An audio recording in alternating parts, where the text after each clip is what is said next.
CM ಬದಲಾವಣೆ ಕೂಗು ದಿನಕ್ಕೊಂದು ಬೆಳವಣಿಗೆಗೆ ಸಾಕ್ಷಿಯಾಗ್ತಿದೆ. ಸೆಪ್ಟೆಂಬರ್ ಕ್ರಾಂತಿ ವಿಚಾರದಲ್ಲಿ ಸಿದ್ದರಾಮಯ್ಯ ಇವತ್ತು ಮತ್ತೊಂದು ಬಾಂಬ್ ಸಿಡಿಸಿದ್ದಾರೆ. ದೆಹಲಿ ಪ್ರವಾಸದಲ್ಲಿರುವ ಸಿಎಂ ಸಿದ್ದರಾಮಯ್ಯ ರಾಷ್ಟ್ರೀಯ ಸುದ್ದಿವಾಹಿನಿಯೊಂದಕ್ಕೆ ಸಂದರ್ಶನ ನೀಡಿದ್ದಾರೆ. ಅಲ್ಲಿ ರಾಹುಲ್ ಗಾಂಧಿ ಜೊತೆ ಚರ್ಚೆಗೂ ಮುನ್ನವೇ ನಾನೇ 5 ವರ್ಷ ಸಿಎಂ ಅಂತ ಹೇಳಿರುವುದು ಮಹತ್ವವನ್ನ ಪಡೆದುಕೊಂಡಿದೆ.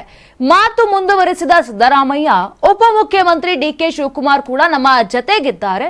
ಮೊನ್ನೆ ನಡೆದ ಸಚಿವ ಸಂಪುಟ ಸಭೆಯಲ್ಲೂ ನಮ್ಮ ಜೊತೆಗಿದ್ರು. ಕೆಲವು ಶಾಸಕರು ಡಿಕೆ ಶಿವಕುಮಾರ್ ಸಿಎಂ ಆಗಬೇಕೆಂಬ ಅಭಿಪ್ರಾಯ ವ್ಯಕ್ತಪಡಿಸುತ್ತಿದ್ದಾರೆ. ಹೌದು, ಆದ್ರೆ ಎಲ್ಲರೂ ಮುಖ್ಯಮಂತ್ರಿಯಾಗಲು ಸಾಧ್ಯವಿಲ್ಲ. ನಾನೇ 5 ವರ್ಷ ಮುಖ್ಯಮಂತ್ರಿಯಾಗಿ ಆಡಳಿತ ಮಾಡ್ತೇನೆ ಅಂತ ಸ್ಪಷ್ಟವಾಗಿ ಹೇಳ್ತಿದ್ದೇನೆ, ನಾನು ಕೇಳಿಸ್ಕೊಳ್ಳಿ ಅನ್ನೋ ನಿಟ್ಟಿನಲ್ಲಿ ಸಿಎಂ ಸಿದ್ದರಾಮಯ್ಯ ಹೇಳಿದ್ದಾರೆ. ಇನ್ನು ಡಿಕೆಶಿ ಕೂಡ ಸಿಎಂ ಹುದ್ದೆ ಆಕಾಂಕ್ಷಿ ನಿಜ, ಆದ್ರೆ ನಾನೇ 5 ವರ್ಷ ಅಧಿಕಾರ ಪೂರೈಸುತ್ತೇನೆ, ಸಿಎಂ ಕುರ್ಚಿ ಖಾಲಿ ಇಲ್ಲ, ಈ ರೀತಿಯಾಗಿ ಡಿಕೆ ಶಿವಕುಮಾರ್ ಅವರೇ ಸ್ಪಷ್ಟಪಡಿಸಿದ್ದಾರೆ. ನಮ್ಮದು ಹೈಕಮಾಂಡ್ ನಿರ್ದೇಶನದ ಅನುಸಾರ ಕಾರ್ಯನಿರ್ವಹಿಸುವ ಪಕ್ಷ, ಹೀಗಾಗಿ ಹೈಕಮಾಂಡ್ ಏನು ಹೇಳುತ್ತದೆಯೋ ಅದನ್ನ ನಾವು ಪಾಲಿಸುತ್ತೇವೆ ಅಂತ ಸಿದ್ದರಾಮಯ್ಯ ಹೇಳಿದ್ದಾರೆ.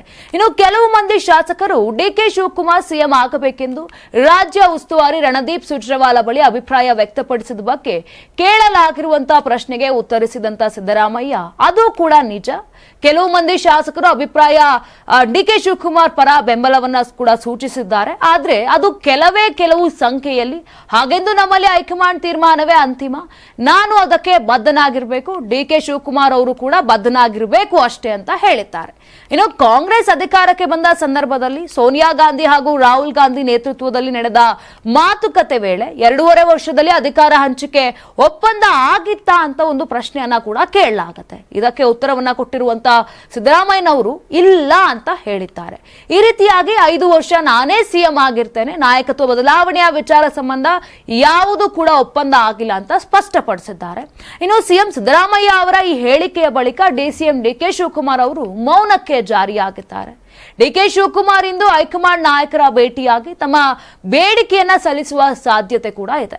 ಇನ್ನು ವೀಕ್ಷಕರೇ, ಡಿಕೆ ಶಿವಕುಮಾರ್ ಅವರ ಈ ಹೋರಾಟಕ್ಕೆ ಜಯ ಸಿಗುತ್ತಾ ಅಥವಾ ಇಲ್ವಾ? ನಿಮ್ಮ ಅಭಿಪ್ರಾಯವನ್ನ ನಮಗೆ ಕಮೆಂಟ್ ಮಾಡಿ ತಿಳಿಸಿ.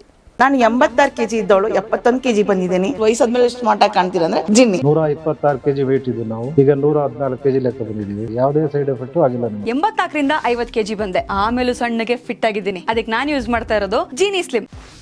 84ರಿಂದ 50 ಕೆಜಿ ಬಂದೆ, ಆಮೇಲೆ ಸಣ್ಣಗೆ ಫಿಟ್ ಆಗಿದ್ದೀನಿ. ಅದಕ್ಕೆ ನಾನು ಯೂಸ್ ಮಾಡ್ತಾ ಇರೋದು ಜೀನಿ ಸ್ಲಿಮ್. ಸಣ್ಣ ಆಗಕ್ಕೆ ಜೀನಿ ಸ್ಲಿಮ್ ಯೂಸ್ ಮಾಡದೆ ಹೆಲ್ದಿನೂ ಅದೇ. ನೀವು ಸಣ್ಣ ಆಗ್ಬೇಕಾ, ಹೆಲ್ದಿ ಆಗ್ಬೇಕಾ? ಹಾಗಿದ್ರೆ ಜೀನಿ ಸ್ಲಿಮ್ ಯೂಸ್ ಮಾಡಿ.